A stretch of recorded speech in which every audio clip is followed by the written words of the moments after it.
Roma Kapitulo 15. Tayong malalakas ay nararapat ng mga bata na kahinaan ng mahihina. At huwag tayong magbigay lugod sa ating sarili. Bawat isa sa atin ay magbigay lugod sa kanyang kapwa, sa kanyang ikabubuti, sa ikatitibay. Sapagkat si Kristo man ay hindi nagbigay lugod sa kanyang sarili, kundi gaya ng nasusulat, ang mga pag-alipusta ng mga nagsisialipusta sa iyo ay nangahulog sa akin. Sapagkat anumang mga bagay na isinulat noong una ay nangasulat dahil sa ikatututo natin.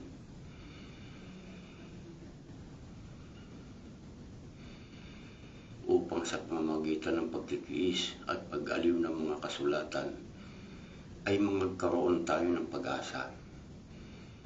Loobin nawa ng Diyos ng pagtitiis at paggiliw na magkaisa kayo ng pag-iisip sa isa't isa ayon kay Kristo Jesus, upang kayo na may isang pag-iisip sa pamamagitan ng isang bibig ay luwalhatiin ninyo ang Diyos at Ama ng ating Panginoong Jesucristo.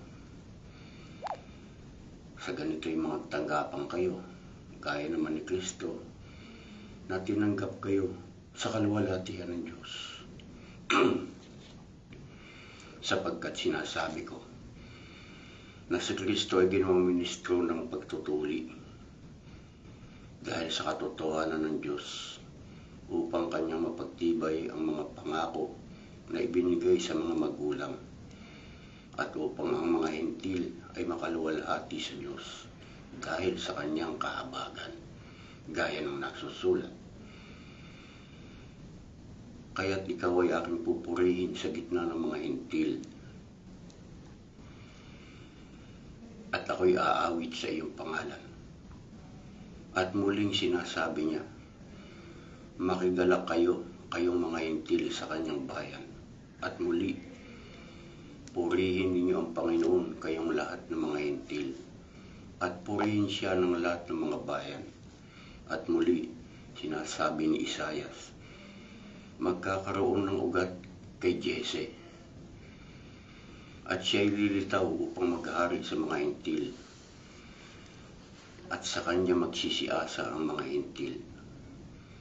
Puspusin nga kayo ng Diyos ng pag-asa, ng kagalakan at kapayapaan sa pananampalataya, upang kayo managana sa pananampalataya, upang kayo managana sa pag-asa sa pamamagitan ng kapangyarihan ng Espiritu Santo.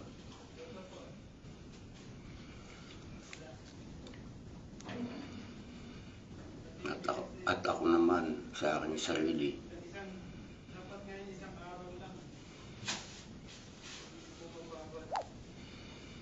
ay naniniwalang lubos tungkol sa inyo, mga kapatid ko,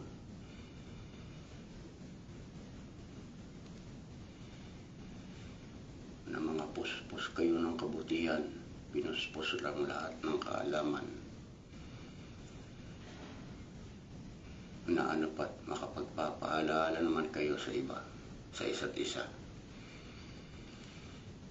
Ngunit sinulatan ko kayo na may dakilang kapayapaan na bilang paalaala sa inyo, dahil sa biyaya na sa akin ay ibinigay ng Diyos, upang ako'y maging ministro ni Kristo Jesus sa mga hentil na nangangasiwa sa Ebanghelyo ng Diyos, upang ang mga hentil ay maging kalugod-lugod na handog, palibhas ay pinapagitbanal ng Espiritu Santo. Mayroon nga ako pinagmamapuri kay Kristo sa mga bagay na nauukol sa Diyos, sapagkat hindi ako nangangas magsalita ng anumang mga bagay maliban sa mga ginawa ni Kristo Jesus sa pamamagitan ko, sa pagtalima ng mga hentil sa salita at sa gawa, sa bisa ng mga tanda at ng mga kababalaghan, sa kapangyarihan ng Espiritu ng Diyos, manapat sa buong Jerusalem.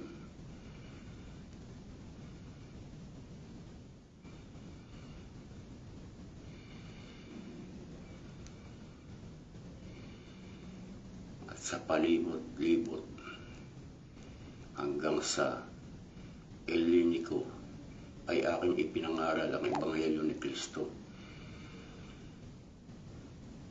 Aking nilayon na maipangaral ang Ebanghelyo, hindi doon sa napagbalitaan na kay Kristo, upang huwag akong magtayo sa ibabaw ng pinagsaligan ng iba, kundi gaya ng nasusulat. Makakakita silang mga hindi dinatnan ng mga balita tungkol sa Kanya, at silang mga hindi nakapakinig ay mga kakatalastas. Kaya't madalas namang napigil ako ng pagpariyan sa inyo, datapat ngayon na wala nang dako sa mga lupaing ito, at malaon nang ako'y may nasang makapariyan sa inyo. Pagparoon ko sa Espanya ay paririyan ako, sapagkat inaasahan kong makikita ko kayo sa aking paglalakbay, at ako'y inyong samahan sa pagtungo roon, pagkatapos na magkamit ng kaunting kasiyahan sa pakikisama sa inyo. Ngunit ngayon sinasabi ko, ako'y pasasa Jerusalem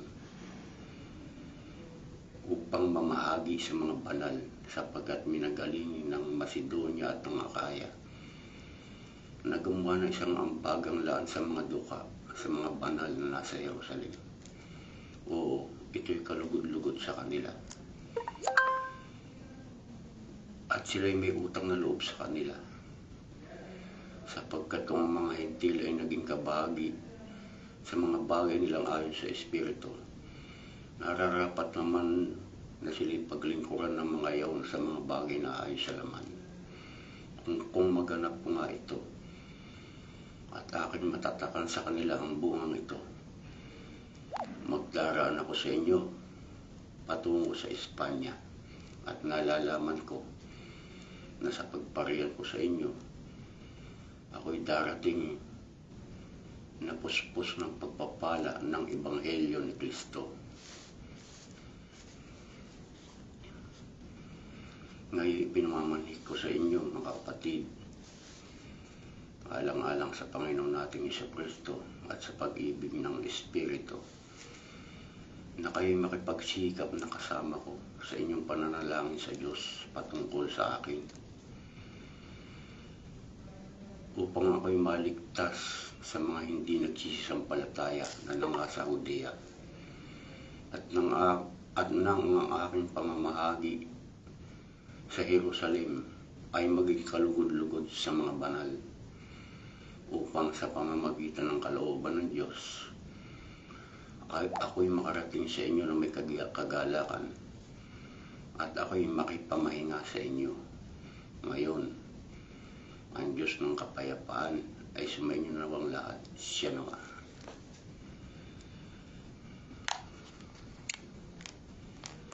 Mute microphone button.